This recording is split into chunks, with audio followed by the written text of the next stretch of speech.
Good evening. Tonight, we travel far back in time.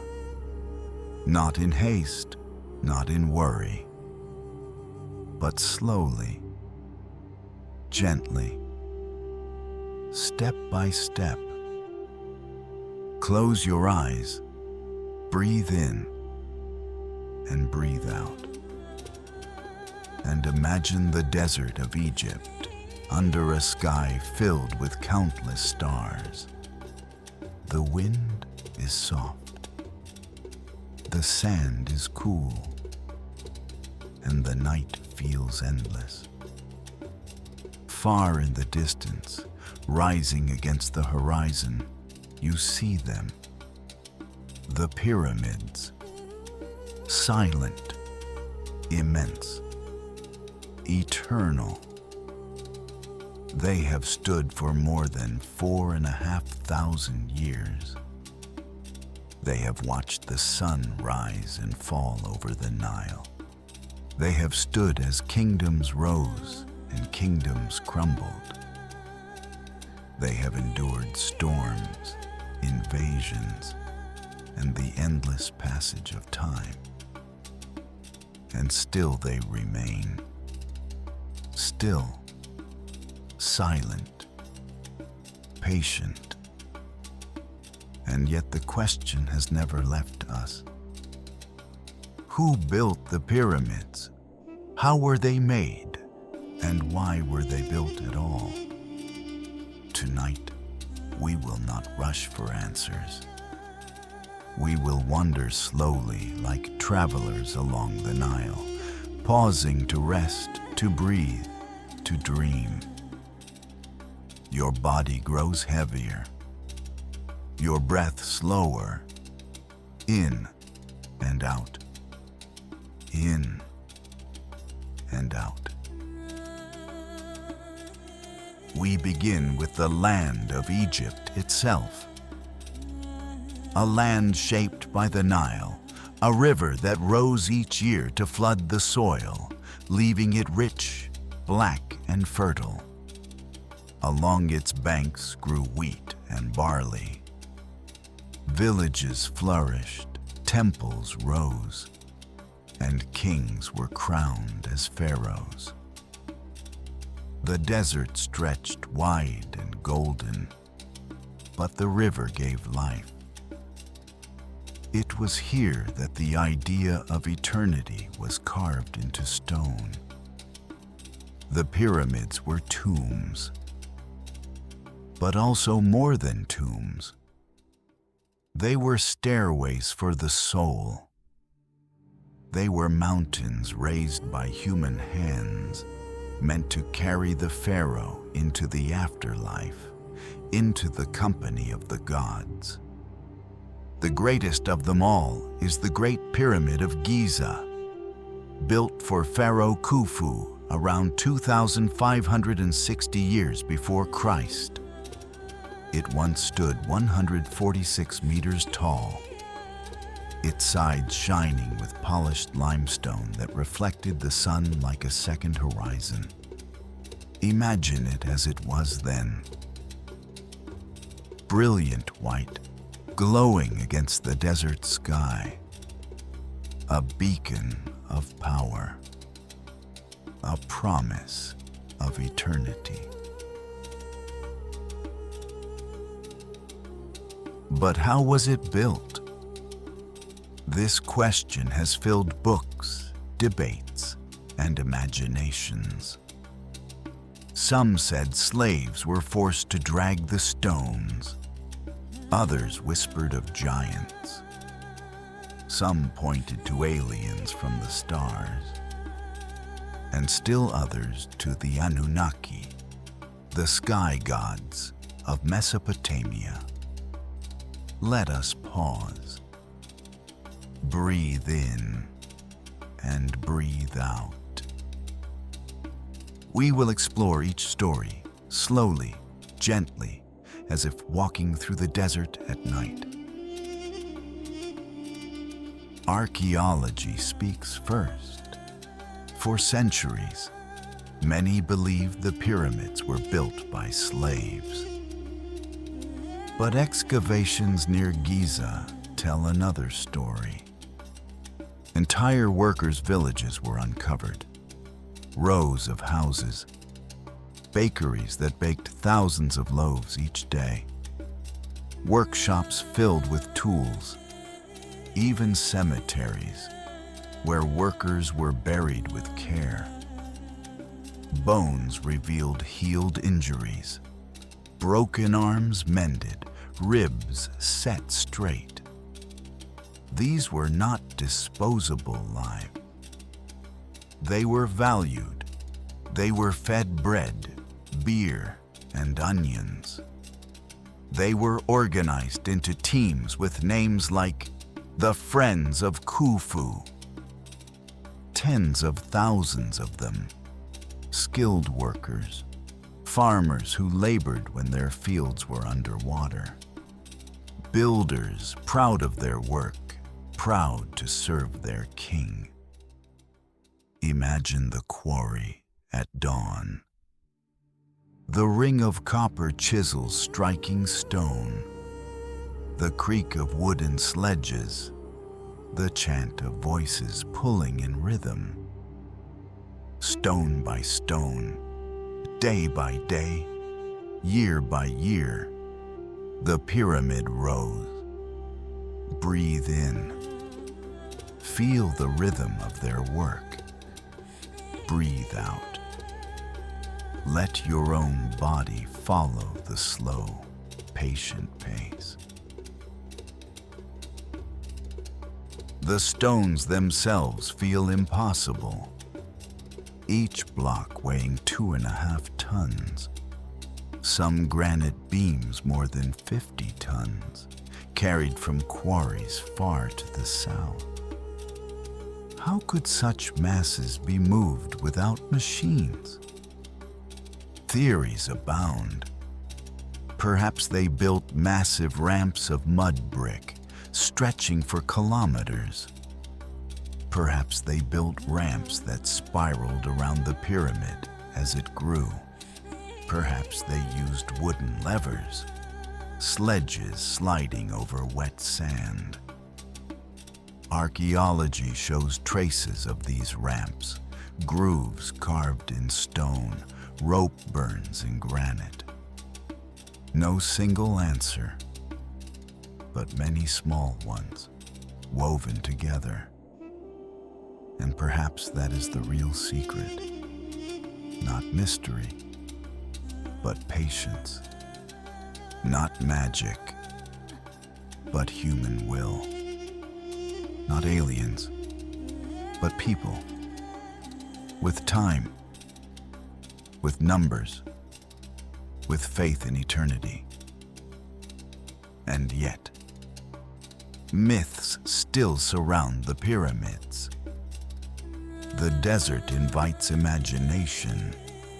Some point to the stars. The pyramids, they say, align with Orion's belt. 3 stars, 3 pyramids, a mirror of heaven on earth. Was it coincidence? Was it deliberate? Did the builders map the stars, carving their reflection into stone? The answer is lost, but the question remains. Others point to the precision of the measurements. The sides aligned almost perfectly with the cardinal points of the compass. The base so square, so exact, it seems impossible for simple tools. Surely, they say, there must have been guidance from above. And so the alien theory was born, that visitors from beyond the stars shared their knowledge with Egypt, that the pyramids were not human at all, but gifts or marks from another world. Breathe slowly. The night wind moves across the desert, The pyramids stand silent. If they know the answer, they do not speak. Then, there are the Anunnaki. In the myths of Mesopotamia, the Anunnaki were gods from the sky. Some say they came to Earth, bringing wisdom, shaping humanity itself. In the stories of Zecharia Sitchin, the Anunnaki came from a distant planet, seeking gold, using humans as workers. And so some believe the pyramids were not tombs at all, but machines, energy sources, messages for the gods. But archaeology whispers a different story. Hieroglyphs inside the pyramids. Graffiti left by the workers themselves. Names of the crews scrawled in red ink on the stones. They read, "The Friends of Khufu." They read, "The Gang of the White Crown." Simple human words. Pride in their work. Not gods, not aliens, but men with bread in their stomachs and songs on their lips. And still, mysteries remain. Hidden chambers revealed by modern scans. Passages still sealed after thousands of years. What lies within them? Treasures? Secrets? Or only more silence? We do not know. The pyramids do not hurry to tell us. They are patient. They are eternal. Let us wander deeper. Imagine stepping inside the Great Pyramid. The air is cool. The walls are smooth. Your torch flickers against the stone. Passages slope upward. The grand gallery stretches high above you. At the end, the king's chamber waits. Vast blocks of granite fitted together with care. It is empty now, but the silence is full. Full of memory, full of presence. The stones remember what we have forgotten. Close your eyes. Feel the silence. It is the same silence as sleep, ancient, enduring, patient. Now we step back outside. The desert night is wide. The stars shine just as they did for the builders. Orion's belt still hangs above the horizon. The Milky Way still drifts across the sky. Perhaps the builders looked up and saw the same view.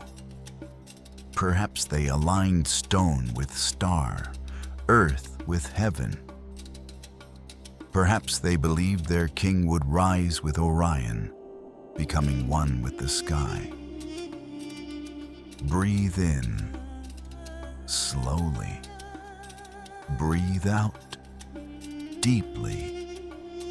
Let the stars guide your thoughts into calm. We pause to think of the workers again. They lived in villages near the pyramid site. They ate bread baked in great ovens. They drank beer brewed in vast vats. They rested in small houses after long days of labor. They sang as they worked, voices rising together with the sound of stone against stone. Their lives were not easy, but they were a part of something greater, something that would outlast their names, their families, even their civilization. Imagine one worker, a man with calloused hands, sweat on his brow. He drags a rope, leans his shoulder against a sledge. He knows he is one among thousands, and yet he feels pride.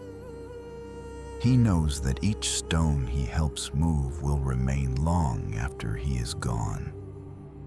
He will not be remembered by name, but his work will be remembered by eternity. And in that way, we too are like him. Each breath, each step, each small action builds the monument of our lives. Not instantly, not magically, but slowly, patiently, stone by stone. The desert grows quieter. The wind softens. Your thoughts slow like the footsteps of tired workers fading into the night. The pyramids stand above you, calm, unchanging. The stars wheel slowly overhead, and sleep approaches, steady and sure. Remember this: the pyramids were not built in a day, nor in a year. They were built in decades, with patience, with rhythm, with breath. And so your rest will come the same way. Not all at once, but gently, steadily, breath by breath, in and out, in and out. Let the pyramids guard your sleep. Let the stars be your blanket. Let the desert be your silence. And let the Nile carry your dreams, slow and certain, into the morning. Good night. Good night. Good night.